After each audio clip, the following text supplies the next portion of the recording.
सास ने बहू को आधी रात घर से निकाल दिया।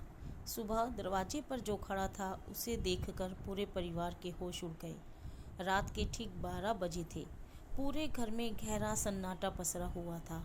तभी अचानक सावित्री देवी ने गुस्से में राधा का हाथ पकड़कर उसे दरवाजे तक घसीटते हुए कहा, आज के बाद इस घर में तेरे लिए कोई जगह नहीं है। अभी इसी वक्त निकल जा यहाँ से। राधा रोते हुए बोली, माँ जी, आखिर मेरी गलती क्या है? सावित्री देवी चिल्लाई, मेरे सारे सोने के गहने अलमारी से गायब हैं। घर में तेरे अलावा कोई नहीं था, तो चोरी तूने ही की है। इतने में राधा का पति अमित भी बाहर आ गया। उसने बिना कुछ पूछे सिर्फ इतना कहा, राधा, अगर माँ कह रही है तो ज़रूर सच होगा। तुम अभी घर छोड़ दो। राधा की आंख से आंसू बह निकले। उसने एक बार अपने पति की तरफ देखा।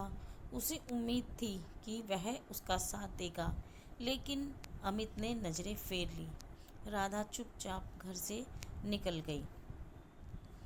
पूरी रात उसने मंदिर के पास सीढ़ियों पर बैठकर बिताई। उसके मन में सिर्फ एक ही सवाल था, जिस परिवार के लिए उसने सब कुछ छोड़ा, उसी ने उस पर भरोसा क्यों नहीं किया। अगली सुबह करीब 8 बजे अचानक घर के बाहर एक सफ़ेद कार आकर रुकी। कार से 2 पुलिस अधिकारी और उनके साथ एक बैंक अधिकारी उतरे। सावित्री देवी घबरा गई। उन्होंने पूछा, क्या बात है?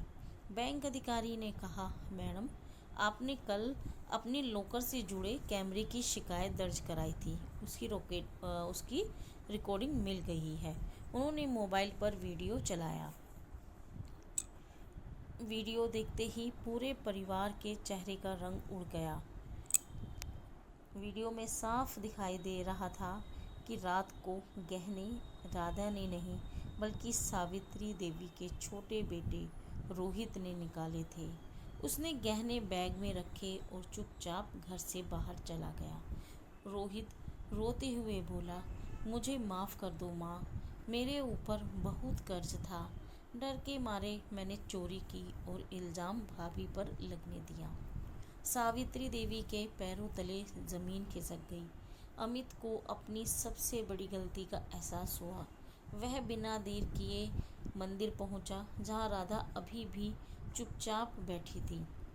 अमित उसके सामने हाथ जोड़कर बोला, राधा, मुझे माफ़ कर दो, मैंने तुम्हारा विश्वास नहीं किया। राधा ने उसकी ओर देखा और शांत आवाज़ में कहा, जिस रिश्ते में भरोसा एक रात भी नहीं टिकता, उसे दोबारा बनाने में पूरी ज़िंदगी लग जाती है। अमित की आंखों से आंसू बहने लगे। सावित्री देवी भी वहां पहुंची। उन्होंने राधा के सामने हाथ जोड़ दिए और कहा, बेटी, मैंने बिना सच जाने तुम्हें सबसे बड़ा दर्द दिया। अगर हो सके तो मुझे माफ़ कर देना। राधा कुछ पल चुप रही, फिर बोली, गलती इंसान से होती है, लेकिन बिना सच जाने किसी पर इल्ज़ाम लगाना पूरे परिवार को तोड़ देता है। उस दिन के बाद उस घर में एक नियम बन गया, किसी पर भी आरोप लगाने से पहले सच की पूरी जांच की जाएगी। सीख, किसी भी रिश्ते की सबसे बड़ी नींव विश्वास होता है। एक झूठा इल्ज़ाम सिर्फ एक इंसान को नहीं, पूरे परिवार को बिखेर सकता है। Thank you.